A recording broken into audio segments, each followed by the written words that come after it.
How Arabs enslaved Africans in the Trans-Saharan slave trade.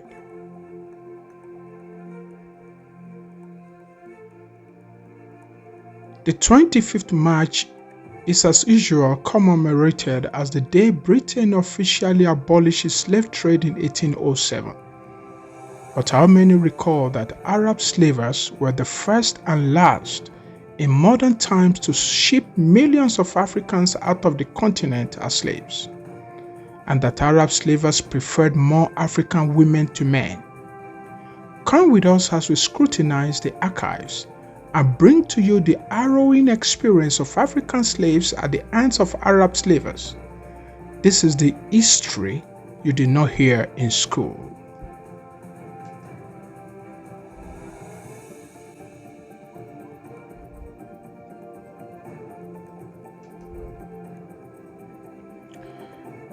In the book Slaves and Slavery, published in 1998, the British writer Duncan Clark defines slavery as the reduction of fellow human beings to the legal status of chattels, allowing them to be bought and sold as goods. This, in essence, is what both the Arabs and Europeans did to Africans to justify the shipping of millions of Africans as slaves to faraway lands in Asia, in particular the Middle East and the Americas.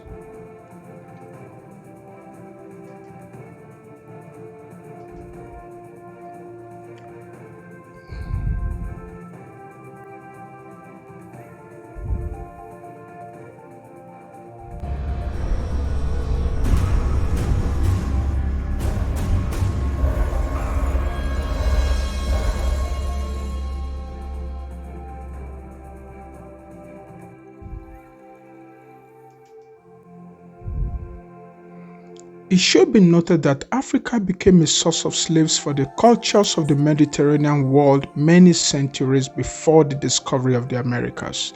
But it was that discovery and the resulting shift in focus towards the Atlantic that prompted the culminating explosive growth in slavery with such tragic effect.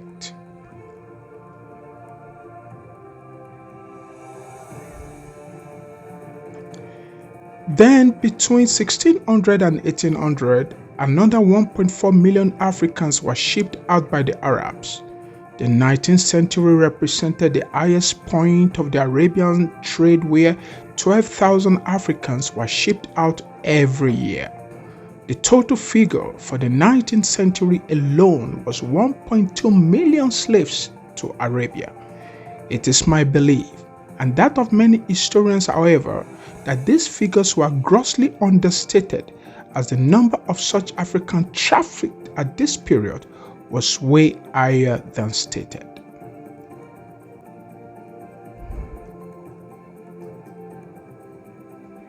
Figures on the Arab slave trade in Africa are hard to come by, but the historian Paul Lovejoy estimates that some 9.85 million Africans were shipped out as slaves to Arabia and in small numbers to the Indian subcontinent. Lovejoy breaks his figures down as follows. Between AD 650 and 1600, an average of 5,000 Africans were shipped out by the Arabs. This makes a rough total of 7.25 million Africans. Then between 1600 and 1800, another 1.5 million Africans were shipped out by the Arabs. The 19th century represented the highest point of the Arabian trade, where 12,000 Africans were shipped out every year. The total figure for the 19th century alone was 1.2 million slaves to Arabia.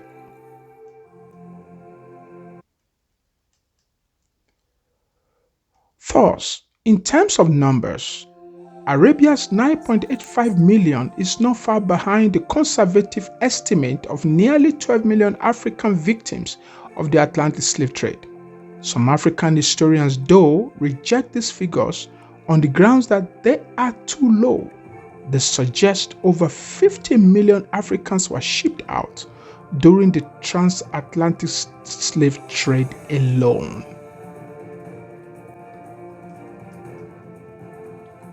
According to Lovejoy once more, another 4.1 million Africans were shipped across the Red Sea to the Persian Gulf and India. This trade also, with the notable exception of some Portuguese involvement in the area of Mozambique and of 18th and 19th century French export to islands under their control in the Indian Ocean, was largely conducted by Muslims.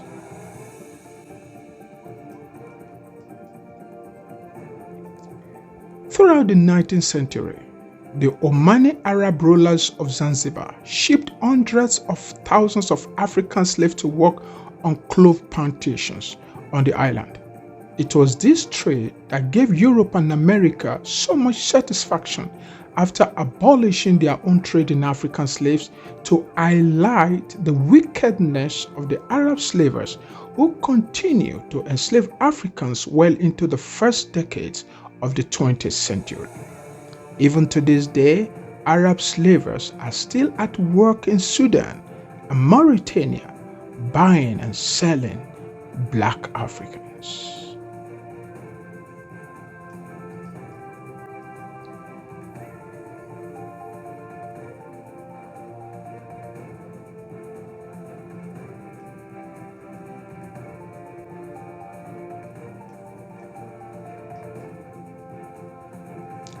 David Livingstone, the British missionary, traveler, and explorer, was so upset by the way the Arabs treated their African slaves that he wrote back home in 1870. This is what he said: "In less than I take to talk about it, these unfortunate creatures, 84 of them, wended their way into the village where we were. Some of them, the elders, were women from 20 to 22 years of age, and there were youths from 18 to 19, but the large majority was made up of boys and girls from 7 years to 14 or 15 years of age."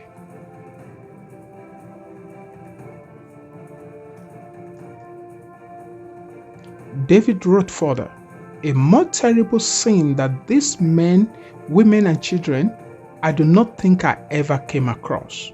To say that they were emaciated will not give you an idea of what human beings can undergo under certain circumstances. Each of them had his neck in a large forked stick, weighing from 30 to 40 pounds and 5 or 6 feet long, cut with a fork at the end of it where the branches of a tree spread out."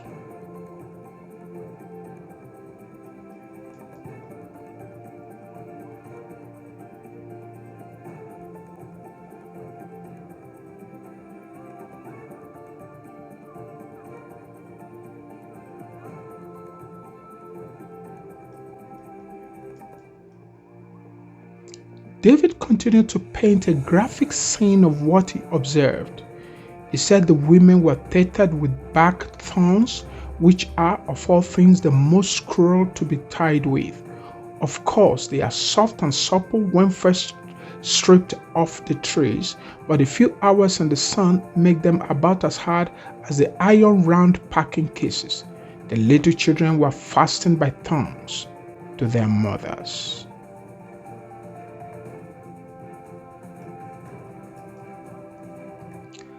As we passed along the path which these slaves had traveled, I was shown a spot in the bushes where a poor woman the day before, unable to keep on the march and likely to hinder it, was cut down by the axe of one of the slave drivers. We went on further and were shown a place where a child lay. It had been recently born, and its mother was unable to carry it from debility and exhaustion. So the slave trader had taken this little infant by its feet and dashed its brains out against one of the trees and thrown it in there," David said.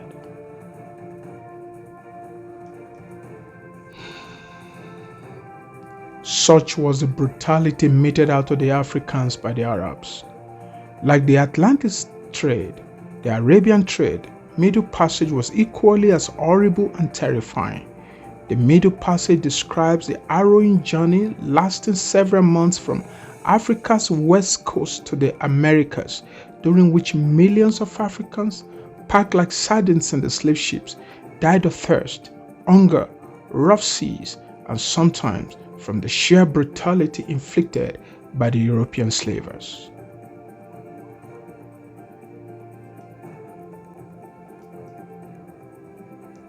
In the Arabian trade, the trudge across the Sahara in leg and neck chains, and as Livingstone describes above, necks in large fork sticks and hands tied with back thongs, was particularly harsh on the African slaves.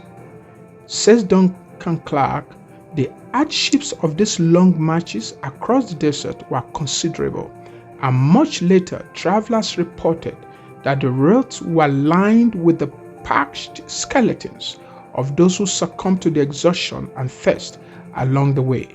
The Arab slavers did not only march their African captives to Arabia, they also sometimes sold them to European slavers.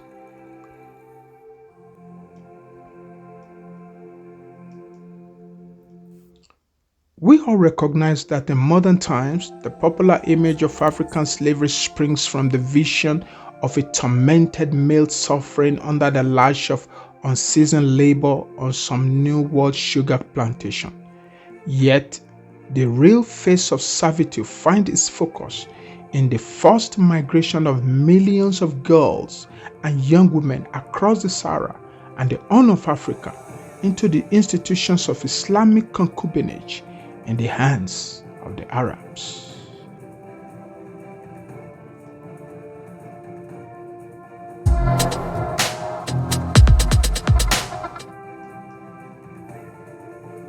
Be a lifelong learner. Subscribe and share. Be blessed.